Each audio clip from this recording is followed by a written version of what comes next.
அஸ்லாம் அலைக்கும். ரீசெண்டா நடந்த நியூஸ்ல சோசியல் மீடியால எல்லாம் ட்ரெண்டிங்கா போயிட்டு இருக்கிற ஒரு விஷயம் கேரளா பஸ் இன்சிடென்ட்னு சொல்லிட்டு. இது ஏன் நான் இப்ப பேசுறேன்னா, சின்ன வயசுல ஒரு பொன் குழந்தைய எடுத்துக்கிட்டா பஸ்லயும் சரி ரோட்லயும் சரி எல்லா ஆண்களையும் தப்பா சொல்லல.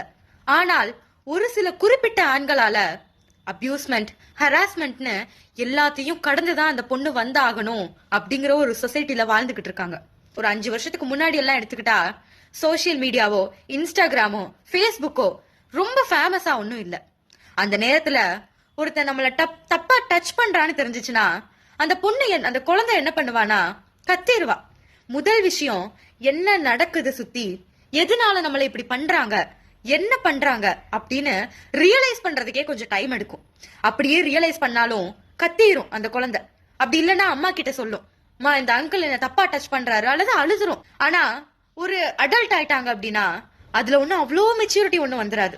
அப்படியே ஒருத்தன் தப்பா டச் பண்றான், பஸ்ல வரும்போது தப்பா ஹராஸ் பண்றான்னு தெரிஞ்சதுன்னா அதை ரியலைஸ் பண்றதுக்குமே கொஞ்சம் டைம் எடுக்கும், தப்பா தான் டச் பண்றானா அப்படின்னு.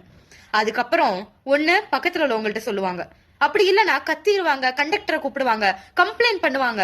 இவ்வளவுதான் ஒரு 5 வருஷத்துக்கு முன்னாடி எல்லாம் எடுத்துக்கிட்டா. சோசியல் மீடியா இன்ஸ்டாகிராம் ஃபேஸ்புக்ல ஒரு விஷயம் நம்ம போட்டுட்டோம் அப்படின்னா எவ்வளவு சீக்கிரம் வைரல் ஆகுதுங்கிறத நம்ம பார்த்துட்டு இருக்கோம். அப்படி இருக்கும்போது நிறைய பெண்கள் வெளியே வந்து அவங்களுக்கு நடக்கிற அநீதிகளையும் அவங்களுக்கு நடக்கிற அபியூஸ்மெண்ட்டையும் வெளியே சொல்ல ஆரம்பிக்கிறாங்க. இந்த சொசைட்டில இப்படி எல்லாம் நடக்குதுங்கிறத நம்ம சோசியல் மீடியா பார்த்து நிறைய விஷயங்களை தெரிஞ்சுக்கிறோம்.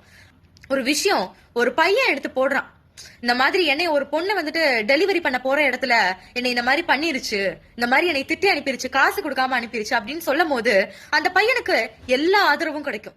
இதுவே ஒரு பொண்ணு ஒரு பஸ்ல இவன் என்னைய தப்பா டச் பண்ணிட்டான்னு சொல்லும் போது அந்த பொண்ணுக்கு எல்லா ஆதரவும் கிடைக்குது. இதுதான் சமூக நீதி, ஆண்களுக்கும் பெண்களுக்கும் சமமாக கொடுக்கின்ற நீதி.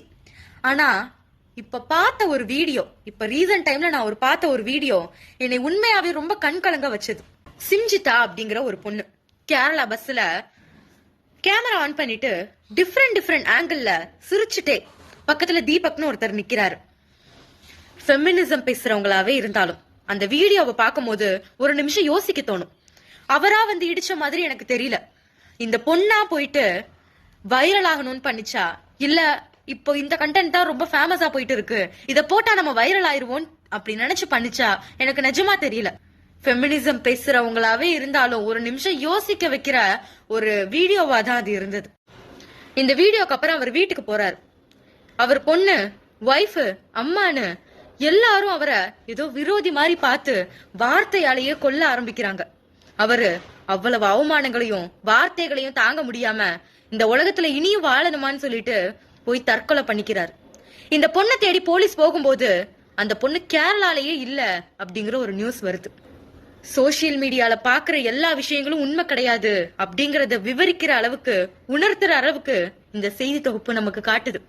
இந்த ஒரு வீடியோக்கு அப்புறம் உண்மையாவே ஒரு பொண்ணுக்கு ஹராஸ்மெண்ட் நடந்தாலுமே, பஸ்ல நடந்து அதை வீடியோ எடுத்து போட்டாலுமே அந்த பொண்ணை நம்பாம வைரல் ஆகிறதுக்காக பண்றியா, நடிக்கிறியா, பழி சுமத்துறியான்னு ஏகப்பட்ட விமர்சனங்கள் வரும். இந்த ஒரு இப்படிப்பட்ட பெண்களால எல்லா பெண்களையும் சந்தேகிக்கிற ஒரு நிலைமை ஒண்ணு ஏற்படுது. இனிமேலாவது சோசியல் மீடியாவில் பார்க்கின்ற விஷயங்களை பார்த்து தீர விசாரித்து அது உண்மைதானா என்று தெரிந்த பிறகு ஷேர் செய்யற ஒரு மனநிலைய நம்ம இனிமேலாவது உருவாக்கிக்கணும் இந்த ஒரு செய்தி தொகுப்பின் மூலமாக.